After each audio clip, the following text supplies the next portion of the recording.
Drivers, start your engines!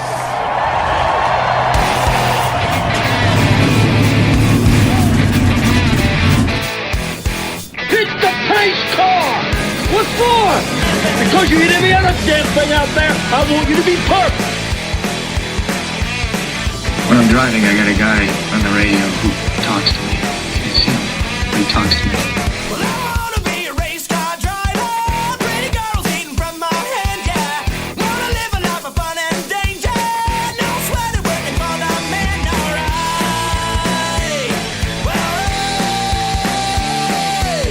Well, I wanna be a firefighter. Crew-led when the heat is on, yeah. Save my baby from the burning building. Take her home with the sprinklers on, alright. No, he didn't slam you, he didn't bump you, he didn't nudge you, he rubbed you. And rubbing, son, is racing. Hey, race fans, welcome to Drafting the Circus on the Whoobazoo Radio Network. My name is Frank Santoroski. I'll be your host for the next hour as we discuss everything racing. And we did have some racing this weekend, 24 hours of it to be exact, and we'll get into that in a little bit. First off, I want to let you know I'm joined in the studio tonight by Mr. Gray Warren from Richard Childress Racing, Mr. Richard Youden, race car engineer extraordinaire, Joey Barnes from IndyCar.com and Motorsports Tribune, and the NASCAR correspondent over there at Motorsports Tribune, Seth Eggert. How is everybody tonight? Doing great, man. Doing good. All right, great to have you all here. So before we talk about the racing, I would be remiss if I did not mention a neat little thing that our good friend Keith Hayes, who is one of the producers here at Drafting the Circuits, put together. And you do realize it's the Super Bowl weekend. Keith's a big football guy. A lot of us love football as well. But Keith was watching this news story where during the NFC championship game, some Minnesota fans had put some Vikings gear onto the giant statue of Rocky Balboa that sits outside of Franklin Financial Field there in Philadelphia. And then, of course, after the Philadelphia Eagles won that game, they tore all that Minnesota crap right off of there and put a proper Eagles jersey on the Rocky statue. Now, Keith, he lives in Brockton, Massachusetts, which is right up there in Patriots territory. And in Brockton, Massachusetts, they have a giant statue of Rocky Marciano, who was the real Rocky, or the non-fictional Rocky boxer. So Keith came up with this idea, and it's called the Rocky versus Rocky. And Keith contacted the mayor of Brockton, Massachusetts, and said, hey, why don't we do this bet with those cats down in Philly, and whoever wins the Super Bowl will get to adorn the Rocky statue in the opposing city with our team gear. Well, long story short, the mayor of Brockton contacted the mayor of Philadelphia. The bet's on. The next day it was on ESPN, CBS. It was all over the news. It's the hashtag is Rocky versus Rocky. So, but this is a neat little thing, and it's our friend Keith Hayes, producer of Drafting the Circuits, who came up with this. And now Mark Wahlberg is involved, as is Sylvester Stallone. So it'd be pretty neat to see how this thing shakes out. But well, we're not here to talk about that. We're here to talk about racing. So let's talk about the Rolex 24, the kickoff to the season. A ton of world-class drivers in the field there, but at the end of the day, it was the Action Express Cadillac taking the overall win with Felipe, I hope I say this right, Albuquerque, Christian Fittipaldi, and J.R. Barbosa.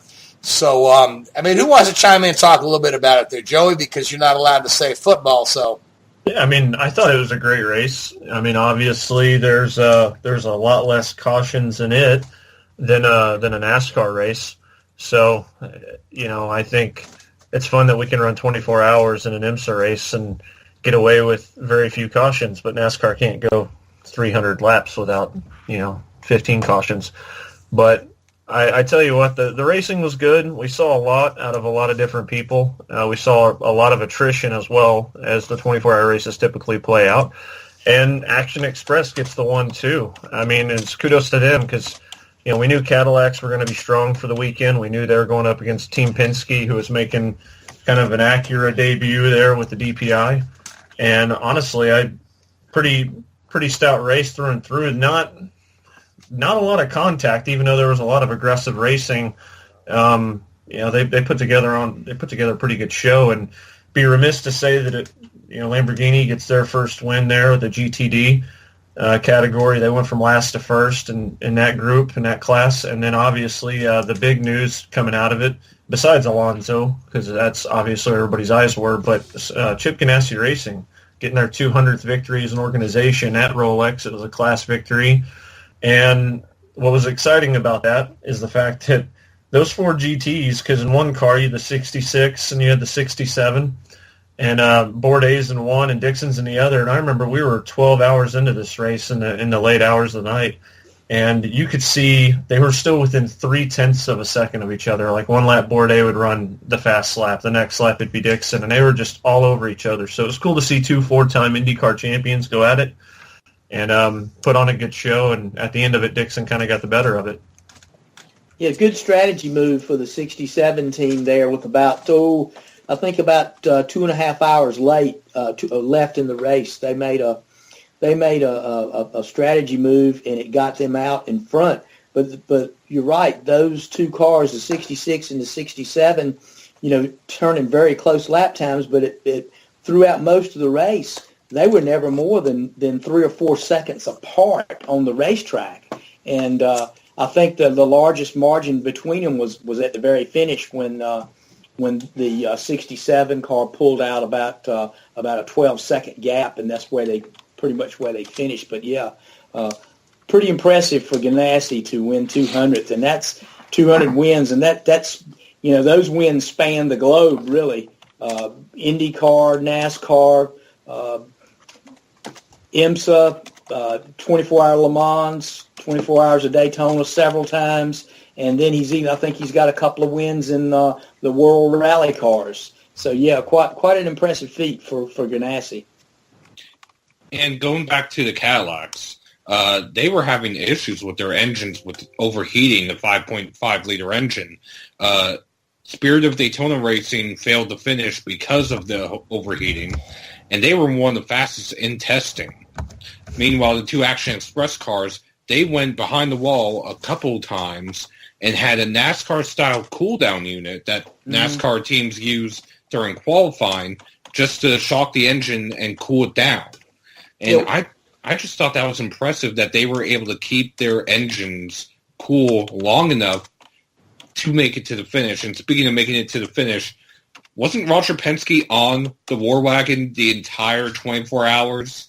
That's what they said, 24 hours straight. He didn't take a break, didn't go to the hotel, didn't go to the motorhome. He sat on the pit box throughout. And that's pretty impressive at 80 years old. I hope he did a bathroom break in there somewhere. I'm sure he did, but he didn't go far. But, I tell you what was impressive, Graham Rahal was on the IndyCar teleconference call earlier, and that got mentioned. And he said what was crazy is after all of that, turn right around, and he has breakfast in Ireland, and then he has lunch in Germany. And he just said that it's crazy to see the kind of schedule that Roger does, and just the work ethic is something that a lot of the younger generation could learn from today and just try to instill in themselves. So, yeah, Roger Penske, top class, and clearly a leader by example for sure. Absolutely. You can't say enough about it. And at 80 years old, still digging. I mean, that to me, he's my hero, no doubt. But let me touch on the Cadillac thing. I tried to get some information from some of the guys at ECR about what they felt the problem was, and nobody's really hadn't got into the autopsy on it yet. But one of the things that they theorized, these cars have 2 radiators, and they're not in the way they're positioned on the car, they do tend to pick up a lot of brake heat.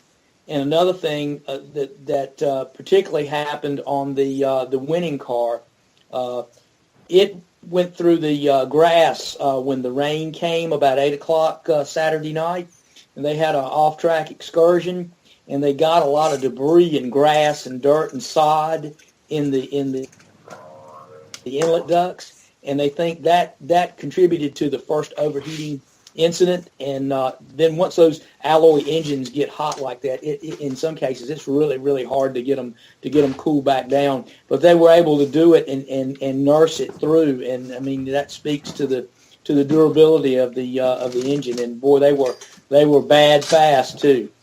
Yeah, I think one of the other things that speaks volumes about this race, obviously there's not a lot of incidences, we touched on that, but usually there's always one or two cars that manage to go through relatively trouble-free, and everybody else playing catch-up, and usually it's one or two cars that are just kind of negotiating track position there at the end, and this is the first race I can remember where every car spent a substantial amount of time behind the wall or on pit road, and to see a team that does this, they still put what became a record, 808 laps on track. That's remarkable. Yeah, broke the old configuration. The current configuration came in 92, and I think the overall record was 762.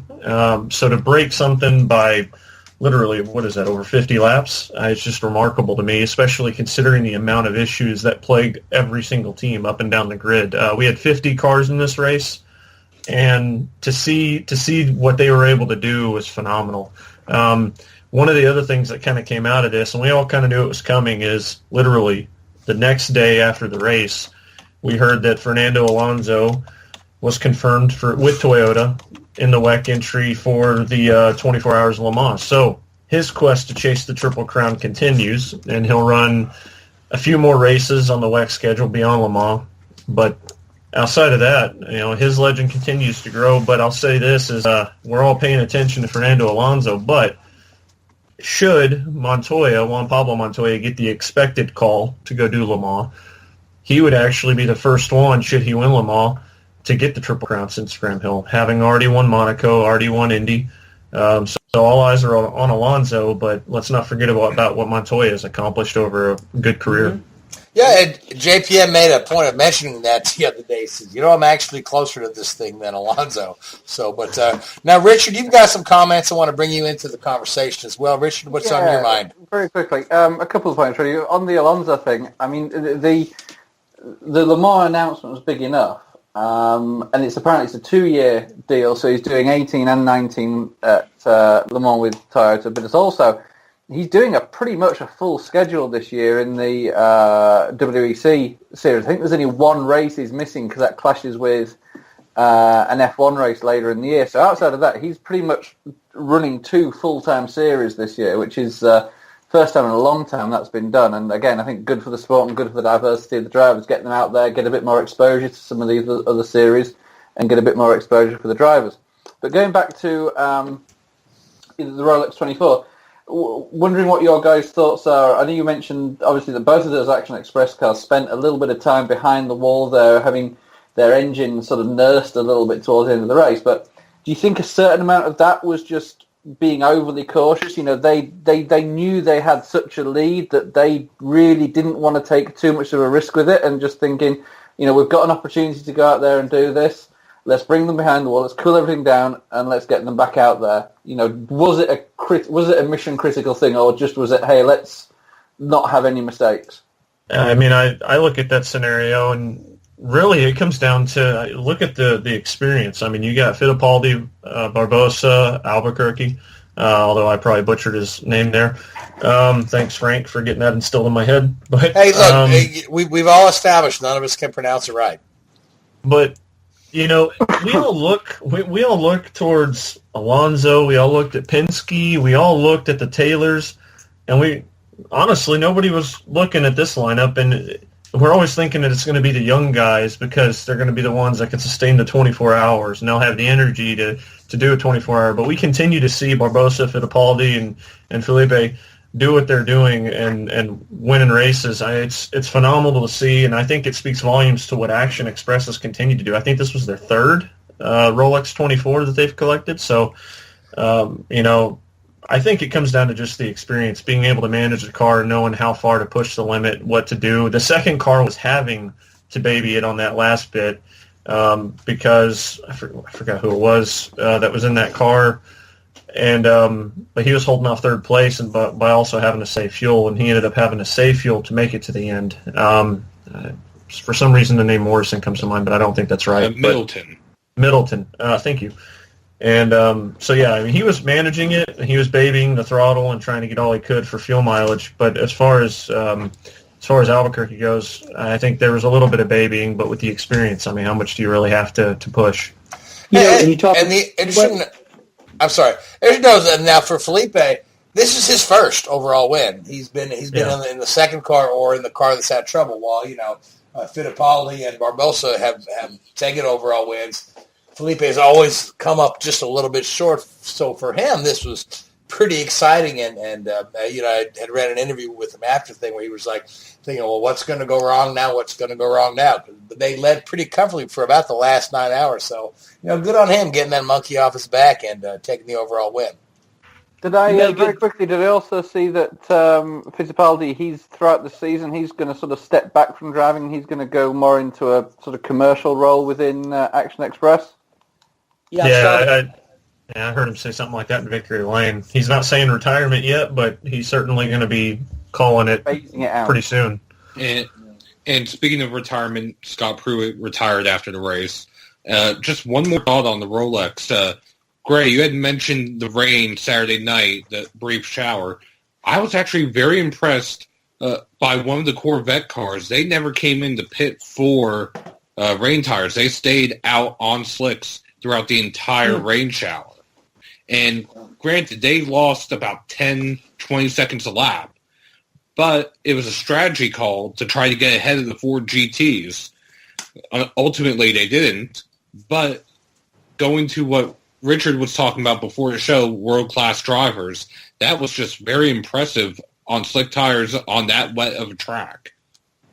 Yeah, that was. And you talk about, I'm on Amplify on Joey's talk about experience. And experience in this race is key. You don't have to go back too far and look at, the greats like Hurley Haywood and Al Holbert, what they did down there for years and years, and how many 24-hour wins that they have. So yeah, I think in a 24-hour race, experience is key. In managing the car, managing yourself, and all the things that are thrown at you in a 24-hour race. And like I said, you can't beat experience in these shows. And another thing about Ganassi stuff.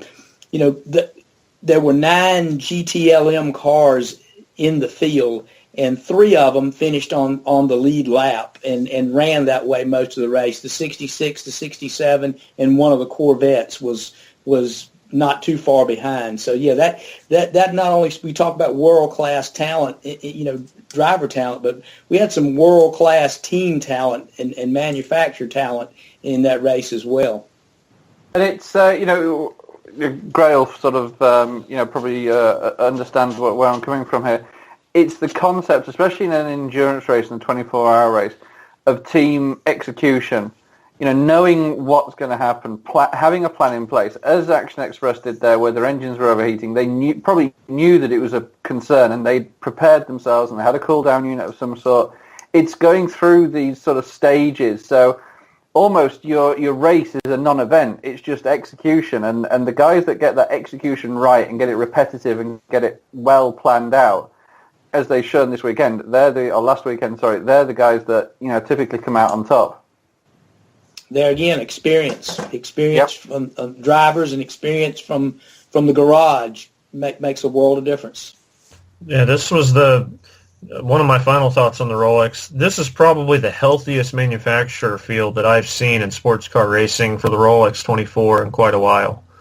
I mean, we've seen Ferrari have their Ferrari Challenge, and we've seen Lamborghini with the Super Trofeo, a lot of other, the Porsche GT3 Cup, a lot of different manufacturers have their own cups and their own championships. But to see Lamborghini kind of step onto the scene a little bit more, to see Ferrari, I think they had four Ferraris out there in one of the GT classes. I'm going to forget the hell out of which one. But, combine that with Porsche and what they've done, along with Penske coming into the fold and Acura. They even said it during the broadcast. They aim to be in sports car racing forever. Now, forever is a long time, so I don't know how we'll see on that one. But to unify with Penske right out of the gate, and then Cadillac to continue to push their brand, I think it's incredible to see the kind of manufacturer support that Rolex has finally been given that it was really missing out on for a few years. Yeah, and I thought about that too, because there's 20 prototype cars, 21 GTD cars, and 9 GTLM cars. And I think, it speaks to the overall health of the series. It's pretty good, I think. But I was curious to why there wasn't as many GTLM cars, why there weren't more of those cars versus the other two classes. You got any thoughts on that, Joey? I think a lot of it just is down to the rules, and when you look at some things that are better suited, like some cars are better suited to run like the Continental Tire race that happened on Friday. I think that those things make more sense economically for them, so that way they don't have to get too crazy with the rules. I mean, there was something said, the GTLM class with the 4 GTs running, they haven't had to alter that car very much since its inception, and I think that speaks volumes. Like, they haven't had to evolve it year over year over year. It's just been a slow-moving transition for them, so they obviously created a good baseline, and I think that's what's missing for a lot of these teams that are trying to break into something like GTLM, is finding that good, solid baseline to where you're not having to spend countless amounts of money year over year to try to just keep up with something like the Ford GT. Because essentially that's the third consecutive year they've run that basic chassis. Yeah, I mean, they started off at Le Mans 2016, and if I remember right, Lance Stroll's actual first start was with Ganassi in the Rolex 24, rather, and that was the last year that they ran the prototype, if I recall. So, yeah, but essentially, third year. Okay, we got a little bit of dead air there. So, speaking of a series with a lot of manufacturer involvement, there was another kind of under-the-radar news story that came out today, and that was the introduction of the new Formula E car. Did you guys get a chance to look at it? Yeah, we have. Yeah, so it's kind of interesting. There's really mixed reviews on this. A lot of your old-timers and whatnot think this thing is just butt ugly. But as I look at this thing, it looks like something straight out of a video game that would really appeal to young people. You know what I mean? Like my son, like Gray. Like Gray. I mean, it looked like something from the movie Tron, right? It did, yeah. I mean, or even the Batmobile, or look a little bit like the Batmobile from the newer. It's kind of neat. I think they're going to do away with car swaps. They used to do car swaps on the pit stops. Now they're going to go back to battery swaps. Interesting enough, Formula E is really not gained a niche amongst hardcore race fans because we miss the sounds of racing. The top speed isn't quite there. The cars can only run about 20 minutes on a charge. But again, this is the future of the road car, what we're seeing in Formula E. And to some extent, it was an old-timer who was writing a comment, said that, it kind of exposes what's not quite ready yet for road cars in electric cars. So it's interesting to see. Interested to see if you guys have any thoughts on it. But the Formula E is a series that has a lot of manufacturer interest in there. So any of you guys take it away? Well, I think too. Well, go ahead, Richard. I think it's inevitable. It's something that unlike a lot of these other sort of pop-up series that have appeared over the last 10, 15 years, like A1GP and stuff like that. The Formula E has the FIA backing. It has manufacturer backing. It's not going anywhere anytime soon. The money that's being thrown around now is pretty aggressive, and some of the teams that are involved are big, historic racing teams. So it's going to generate that attention. And as more and more drivers go over there, you've got a number of ex-Formula 1 drivers in there now. Jean-Eric Vergne's in there. Sebastian Buemi's in there. Lots and lots of sort of ex-F1 drivers in there. And I mean, this car can shift. I think they're talking about top speeds around 300 kilometers an hour. So what's that in miles an hour? Just 180-ish, something like that, maybe a little bit higher. But yeah, it's going to be an impressive machine. And to do away with the the car change midway through the race will help. I mean, that's the one thing that I think belittles the sport a little bit. In all fairness, that it's sort of like everybody criticises electric cars for not having a big range, and then they turn around and say, "Hey, look, we've got an electric racing series," and "Oh, look, we don't have a big range in this either." So that's a massive help to them. Richard, and too, and you can speak to this too. I think it's we know electric cars are the coming thing, and in 10, 15, 20 years down the road, they're going to be more prevalent on the road. And I think that's why the manufacturers are involved, because they can actually learn from this and apply this to their road cars. And Richard, you've been involved in this at RCR, the battery technology that we used, and of course we're getting making them smaller and getting more power and more longevity out of them. And of course battery technology is going to continue to prevail. Yeah, I think interesting sort of side note. When I was working back in the UK with Williams F1 team, they were telling me a story when they first developed the KERS battery system. They had engineers come over from Toyota who have obviously had a big history in hybrid vehicles with the Prius and the like, and they were quite some way behind what you'd see in a road car. So in a way, the road car electric vehicles, what you see Tesla and doing, and what BMW have done with the i-Series, and you've got the Chevy Volt and the Nissan Leaf and cars like that. Probably these road manufacturers are probably further ahead than even Formula E is in ways. I mean, the advantage that a Formula E has is it has a faster rate of development. It can catch up far quicker, but it'll be interesting to see where they get with those cars and where would they go with them. And I think the one thing that nags me and sort of keeps playing in the back of my mind with the whole Formula E thing is, why isn't there a Tesla team? I don't know if anybody's ever asked that question, but why hasn't Elon Musk got involved in that? They are not interested in racing. They're interested right now in developing that semi-truck.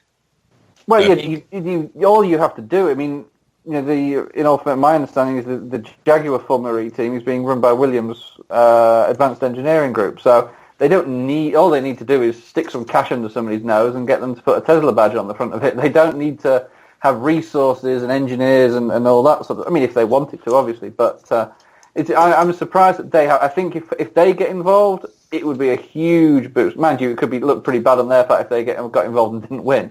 I can understand the political side of it, but it would be great if they did get involved, and I think it'd be a huge boost for the series.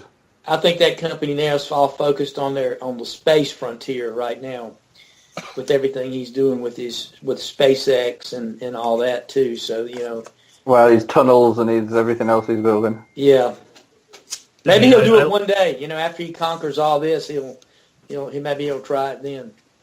I mean, I look at this series with the car coming in. I think it's a huge boost for the series, because the number one turnoff for me was, as Richard alluded to, just the car swap. Like halfway through a race, you're jumping out of one car, hopping in another. It was very gimmicky. At the end of the day, you've got top quality drivers that are involved in the series, guys who've been a part of F1 in some form or another, guys who have tested with F1, and I think that the car just needed to catch up to the driver talent, and I think we're starting to do that. The old car, I believe, if I recall, tops out around 140 miles an hour. This one's supposed to do, like Richard said, about roughly 180, 170, somewhere in there. And I think that the car performance kind of getting a little bit edgier with the design works. We see a halo, but we see how the halo, in some ways, what you don't see on the F1 side is the halo would just look very odd. But in this design, the halo kind of meshes very nicely with the design of the car. Not saying that I'm a fan of the halo. I would rather see a windscreen, but as good as you could possibly design it to go well with, they've done it with this. The back V, I like that design as well. I don't necessarily agree with wheel guards. That looks a little DW12-ish, I guess you could say, with the Kardashians on the back. But overall, this car is going to shorten up and get closer to the driver talent that wheels it. And let's not forget that this is essentially the future of F1 at some point or another. which I can't imagine when that day is going to come, but we all know it's going to happen. And I think it speaks volumes to see what Audi and Jaguar and other teams that get involved with this, they're essentially going to be ahead of the curve. And you could almost look at this and say, well, with Ferrari and Mercedes not necessarily getting so involved in Formula E, McLaren can't get involved necessarily because they're actually doing the technologies for all Formula E.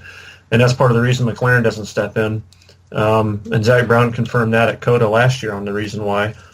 It makes you wonder if maybe Jaguar and Audi and teams like that and, Mahindra, maybe those are the teams that we look at in 50 years, and those are your powerhouses. Those are the people we look back on like we do with McLaren and Williams and Ferrari and even what Mercedes has done. And then that kind of makes you wonder, well, when Ferrari and Mercedes, when do they jump ship? Because they're going to get left behind on the boat if they don't start to move in this direction. So, but overall, it's a good concept. I'm in favor of it, and that's coming from a guy who's not necessarily in favor of Formula E as a whole.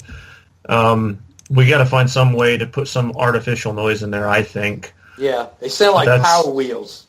Yeah, I mean, that's probably the only other criticism I have. I enjoy the racing as a whole. But especially when we're going to get a little bit more speed, so that way we don't have to just see them mesh the gas the entire time and have to manage the power cells. I think it's good that we're starting to develop and get along with this.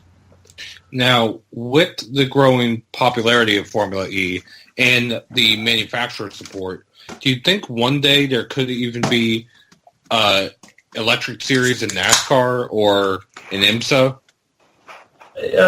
At some point. I mean, there's a lot of talk that NASCAR's already looking at those kind of things just to prepare. I don't know. I mean, Gray might know a little bit more, but I mean, I've heard rumblings about them trying to prep for something by 2030. Yeah. But it's inevitable. I mean, the gasoline powered engine it'll be a dinosaur. It may not happen in our generation, but our kids.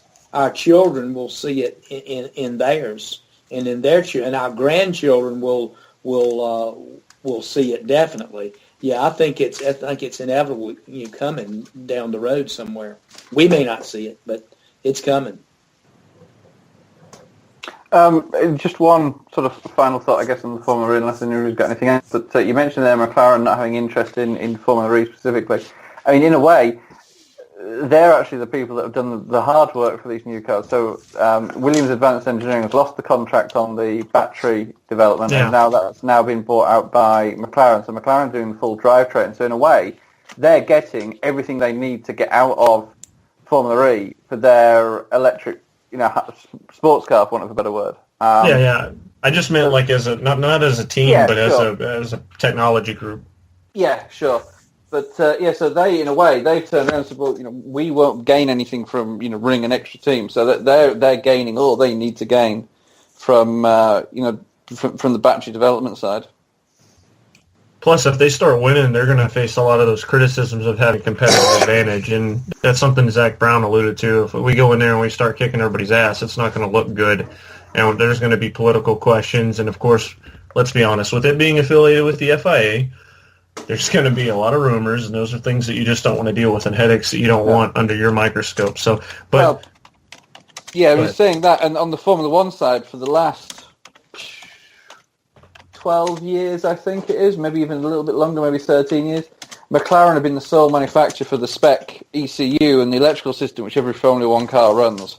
So there's certainly no sort of back-channeling of data there that we know of, going from the McLaren electrical support engineers, through to McLaren technology, then through to the Formula One team. So it's certainly not something that they would be scared of doing. I think that's I wouldn't say that's an excuse, but that's they could work around that reason quite easily because they've done it before. You know what I like about this situation though with the FIA is that they've essentially diversified themselves across the board. Like you've got Rally, you've got WEC, you've got F1, which is great for the current fan, and you got Formula E, which is the future.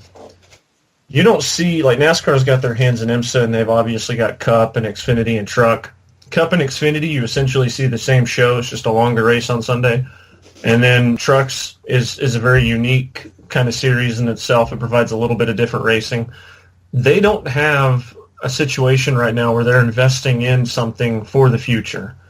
They're trying to invest and rebrand themselves to decorate for the future. You know, and we'll get into some of the other things. I know Seth's going to talk a little bit about some of that, but when you look at this, they don't have the money invested to create a new series right now to build themselves towards an electric investment, an electric-powered series to build for 2030. This is going to be, you know, we've moved to digital dashes in the Cup Series and a few other things, but we haven't done anything to really completely diversify the brand. And so I'm kind of wondering what NASCAR's next move is, because we see what the FIA is doing, and obviously it's an international governing body versus one that's just focused on North America. But with NASCAR branding themselves to Europe and Canada and other places trying to be more global, I got to think that at some point we're going to see them make an emphasis on that. Yeah, right now NASCAR seems to be more in developing talent than they are developing equipment. That seems to be, to me, where they're putting, you know, if you guys say they're putting where their eggs are in that basket, and that seems to be right. So we'll see. I think there's still time to do it, and I think they're going to kind of see how the manufacturers go, because NASCAR's always been driven to a degree by, you know, the American car manufacturers and what they do, and they'll take you know, part of their lead from them. So we'll see what happens down the road. Yeah, really good stuff, guys. Now, Seth, you and I were talking off the air earlier, speaking of NASCAR and what's in the future for NASCAR.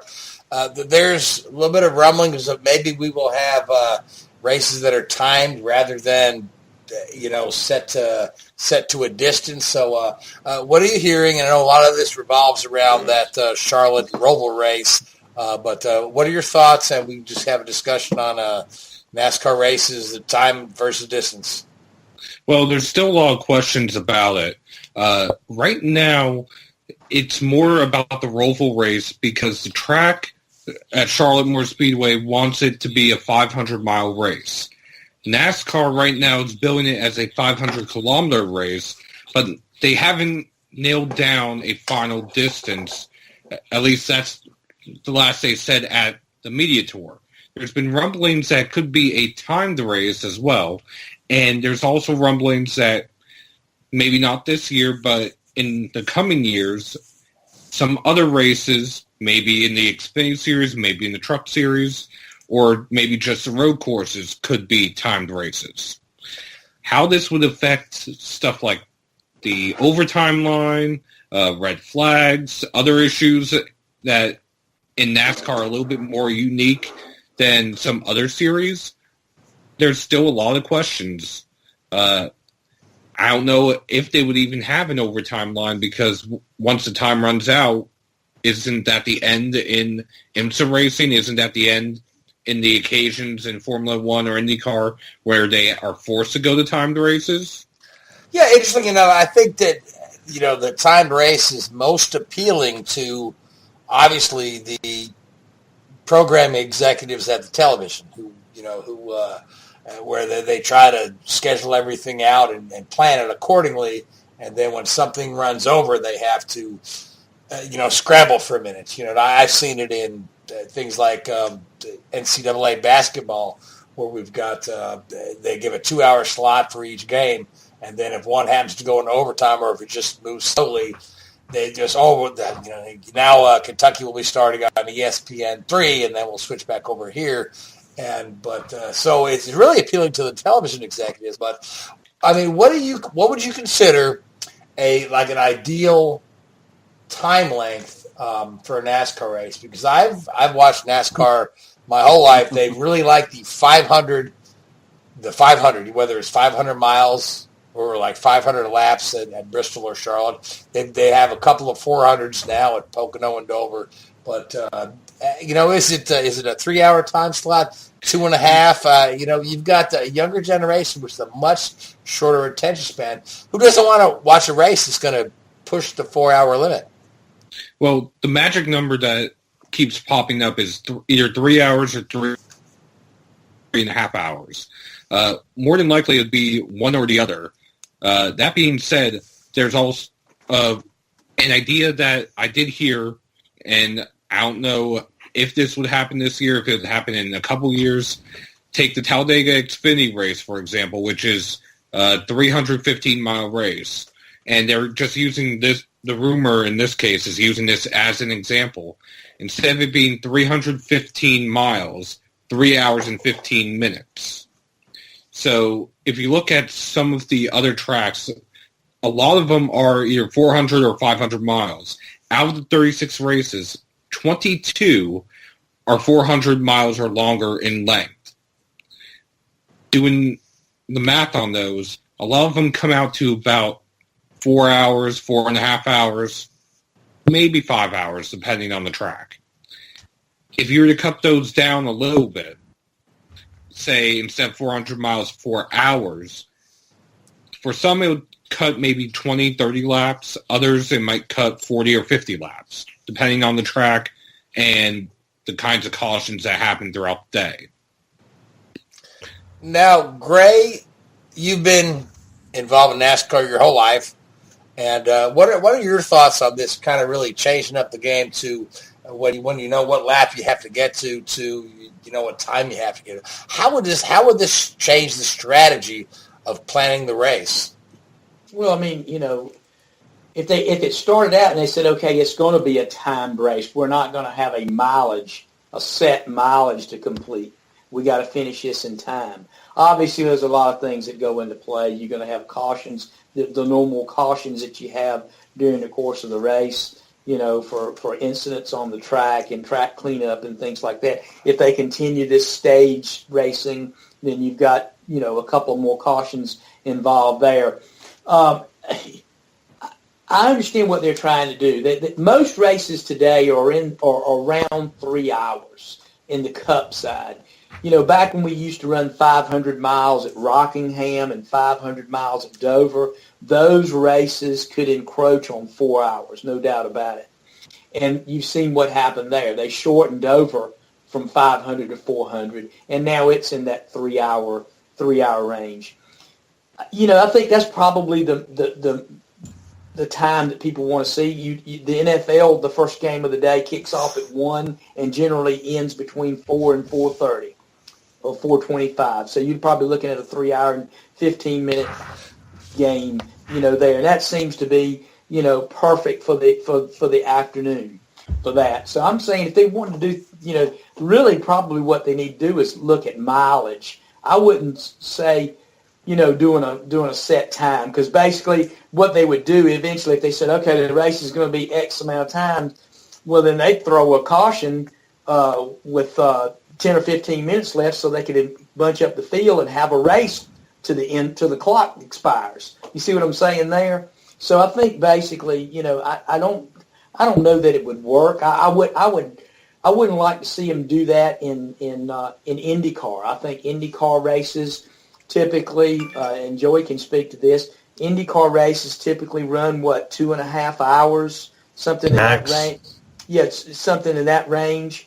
And, you know, I don't think they need to fool with it there. I think, you know, if NASCAR really wants to do something to shorten races, I think some of the races they need to shorten. I mean, they've got 36 races in the course of the year. I wouldn't like for them to, you know, leave the Daytona 500 as the Daytona 500 and the Southern 500 as the 500. If they want to keep a 600-mile race to bill it as an endurance race for both driver and vehicle, keep that. But a lot of the other races during the course of the year, they could certainly shorten some of those and get to within, you know, get in that 3 hour or less window. Yeah, I mean, go ahead. Oh no, so I agree. Now we have seen timed races in IndyCar and back in kart where they had the 2 hour if the race was going too long, and these are you know, strictly on road courses where they said now it's a timed race, and largely that was due to you know, to weather. Well, to weather and the agreement with ABC Television, because usually there was a golf match coming up next. Yeah, I always remember it was always golf that IndyCar was up against or that kart was up against on ABC. So that they've done the time races, but they were never billed as time races. But if they started to go long, they would become a timed race. So now this is a timed race. And really, you're throwing a wrench in the strategy of these guys in the middle of the game, which I don't necessarily agree with. Yeah. But Gray, I agree to your point that some of these races we don't need to build them as 500 or 400. It can be whatever distance that they feel is going to fit into the television window nicely, and not make it just a marathon for the viewer.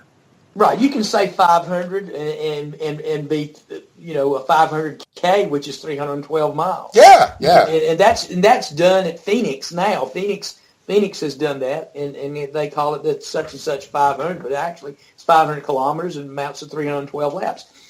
But I still like your traditional races need to remain. I think that's absolutely, that's no doubt. That's part of the sport. I mean, you wouldn't want to see them come in and make the Indy 500, the Indy 400, or a time that, and obviously that would never happen. The Indy 3 hour. Yeah, exactly. I think it's something that every society's changing and everybody's looking for answers and looking at the TV ratings and things that they can do to spike the ratings. And again, I think a lot of the issues are societal. There's a new generation coming along that doesn't want to sit for that length of time. They bang. They want to see it and go. Another thing that's going to come into play if NASCAR does this or any sanctioning body, you're going to have to adjust prices because people are going to say, well, I paid $100 for my ticket and this was a 500-mile race, and now you're cutting it back to 300 or 400 or whatever. Let's have they're going to look and want an adjustment.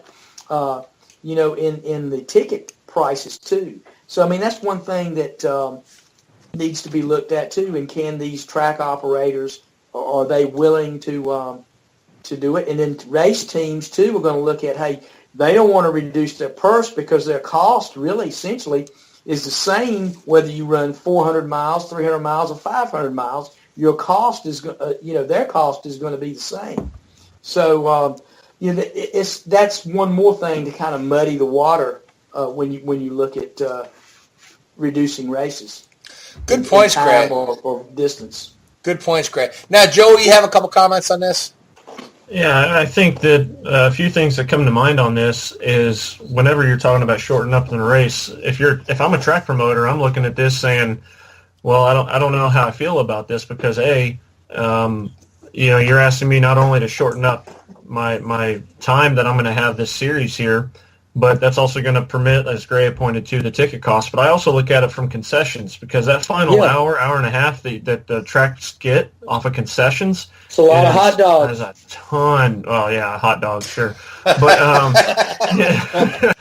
but so that's one element of it. I will say this is that getting on a track for a NASCAR weekend on a Friday of a triple header weekend, Friday is an 18-hour day. It is a hard, difficult haul.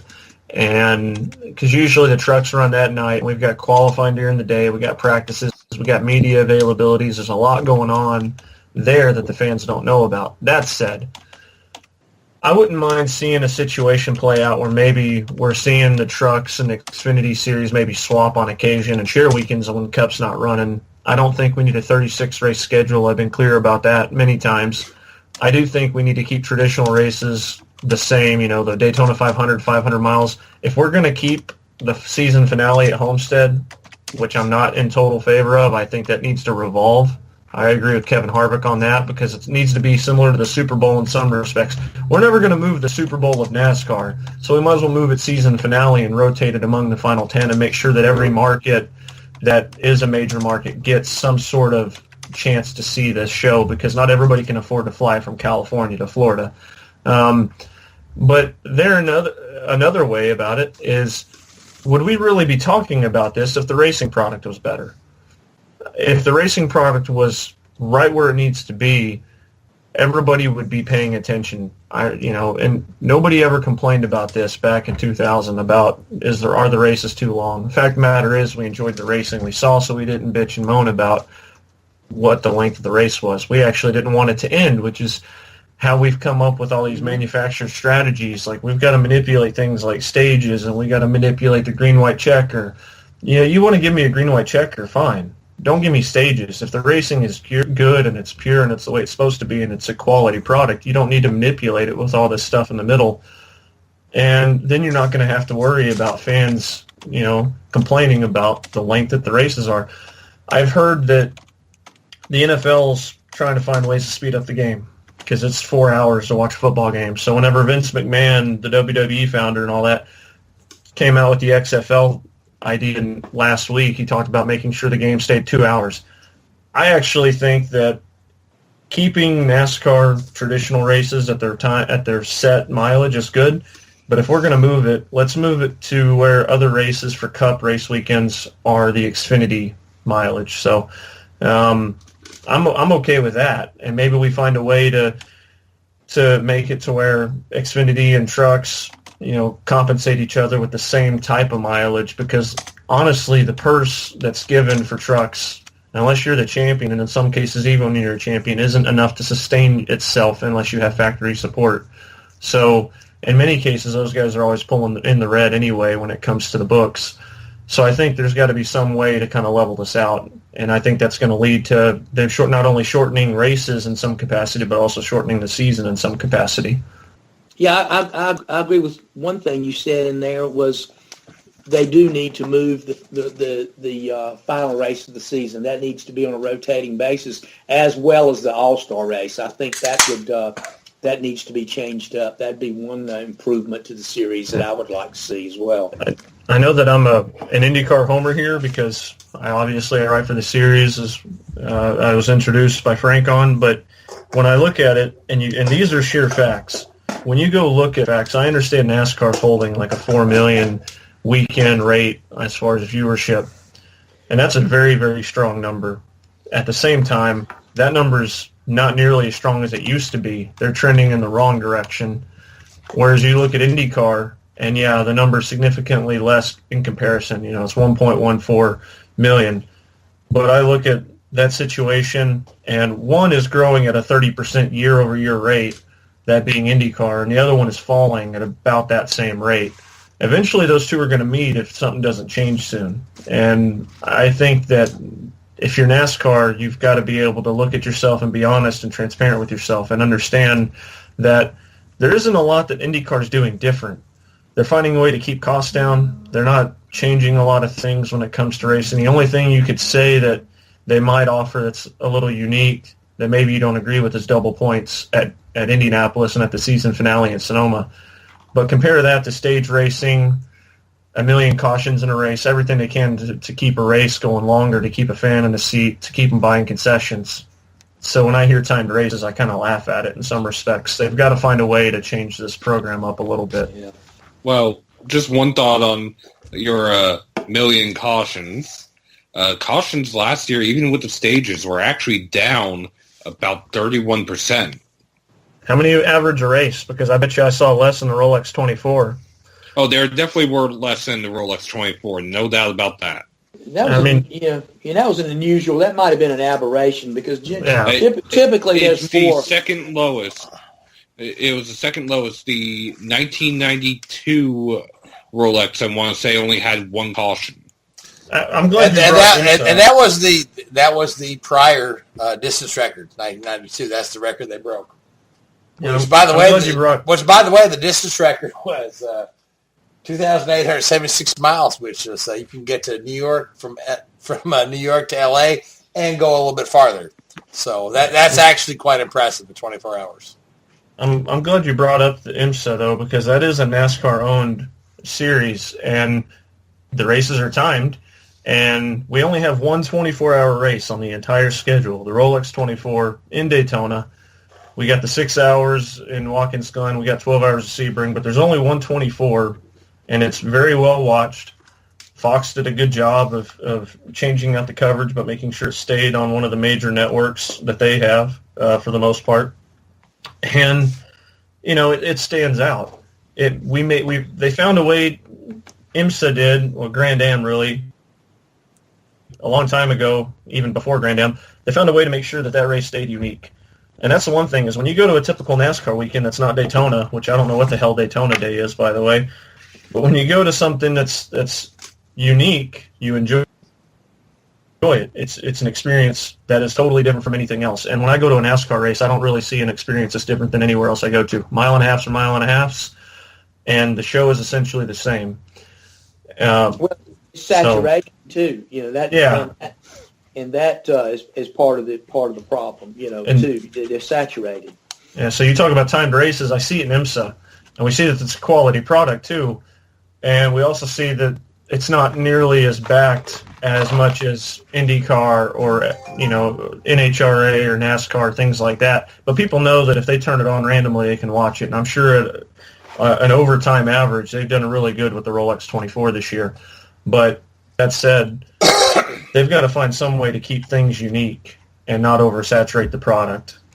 Interesting thought on the 24, now that you brought that up with how it's totally unique. I was doing some social media stuff, reading some troll posts like I like to do, and somebody had come up with the great idea to say, wouldn't this just be the best weekend to start IndyCar? Because there's no major sports and blah, blah, this and that, and of course everybody came on him with but it's the 24, right? The Rolex 24 is the only race where you can see active IndyCar drivers, Formula One drivers, and NASCAR drivers, as well as past champions of that sport and current sports car drivers, all on the same track at the same time. Why would you mess with that? That is totally unique, and it's the late winter date that allows that to happen. I mean, why would you ever want to go against that? Yeah, it brings people out of cabin fever. It's, absolutely, yeah. That's. I mean, I look forward to it. I mean, that's the start of racing season every year, and has been for a number of years. Ever since the Cup cars quit running at Riverside, the 24 Hours of Daytona is the official start of racing season to me. Yeah, I mean, I don't disagree in the slightest. I think that this is the first year that I remember in a long time that we saw F1 talent come over here, and so we're starting to see the beginning of a transition in motorsports and just in sports in general, but in motorsports specifically for this. We're seeing guys come over and they're starting to understand that there's life beyond their own circuits, their own walls. And maybe they've known that for a while. Maybe sponsors didn't permit them or the series didn't permit them, but now, money talks. And the reality is that there's so much money floating around and manufacturers want this specific talent to go and do this and go and do that. And I think now we're starting to see manufacturers roll the roost a little bit more than they used to, and call the shots a little bit more than they used to. And that's why, and in some ways, guys like Alonso who kind of call their own shots in some respects, we're starting to see a lot of that transition. But I like it. I mean, diversity is needed. We haven't had diversity in motorsports in a long time, up until those last 6-7 months. And it's definitely welcomed. And I think this is just the beginning of what we're going to see for quite a while. And you go back, like you said, and it's all about there's money in the sport now, and that's why back in the old days when guys like Andretti and Foyt and Unser and these guys ran everything, they did it to make a living because they couldn't, to augment what they made, because the USAC dirt car circuit didn't pay a whole lot. They could go and make a foray into stock cars and pick up extra money and that kind of thing. So basically, those guys did it because they needed to back then, and still the same thing. There was money to be won, just like there's money to be made now. And I think these guys are realizing that they can branch out and make more money, and that's all about improving their brand. And by doing that, what are they going to do? They're going to make more money. Yeah, I think just one final thought on this. I think it's interesting when you look at F1 and you look at NASCAR and you look at the similarities. It's not very often. Part of the reason there's not very many NASCAR drivers at Rolex is because of how many races there are for the NASCAR season, how many demands there are for them to do media and public and being at the track and test days. And it's just, they want to try to actually get time with their families when they have it. And in some ways, that's cost NASCAR the chance to have a star like Kyle Larson come back and do the Rolex. And you look at F1, they're finally learning life beyond their walls. You had, Lando Norris, a McLaren development driver. You had Lance Stroll, Williams sophomore, and then you had Fernando Alonso, two-time champion, involved in the sport. But NASCAR was actually overruled. There was more F1 talent than NASCAR talent in the Rolex. And I don't remember the last time I've been able to say that. And so I think that when you're NASCAR, you've got to have kind of a reflection, understand maybe we need to look beyond our own walls a little bit more. Maybe we need to understand that what we have right now is really good talent that needs to be exposed, because that's the only way to help expose the NASCAR brand, because NASCAR is so oversaturated right now. Excellent final thought, Joey. With that being said, we are just about out of time, so I want to go real quick. Seth, final thought from you? Ben Kennedy will be transitioning from a driver role to be the head of the NASCAR Camping World Truck Series. Good for him, man. Richard, final thought from you? Just reiterating, really, the point on drivers, diversifying a little bit and stepping out of their sort of market. And, you see it with Alonso the last year or so. And, some of the other guys coming across, I think it's great for the sport, it's great for the spectators, and it's great for the drivers as well. Hopefully it'll show off a little bit of the driver's personality. They can step out of their comfort zone and do something. And, I think it's really, really good for the sport. Absolutely. Gray, one last thought from you? Today was the first day of winter testing. The NASCAR Cup cars were at Las Vegas Motor Speedway, and quickly some of the top 10 in speeds were William Byron, Ryan Newman, Kurt Busch, Kyle Larson, Eric Jones, Brad Keselowski, Stenhouse Jr., Casey Kane, Darrell Wallace Jr., and Chris Buescher. And that's your Ryan Newman right up there near the top, man. Good for you guys. Listen, I enjoyed talking to you guys tonight. Next week we'll be back on. We'll do our Daytona 500 preview next week. We've got the little Clash race coming up. Looking forward to that. That's always kind of fun. Till next week, this is Drafting the Circus. You're listening to the Whoobazoo Radio Network. Good night. WHOOBAZOO, that's Whoobazoo.com. Enter website.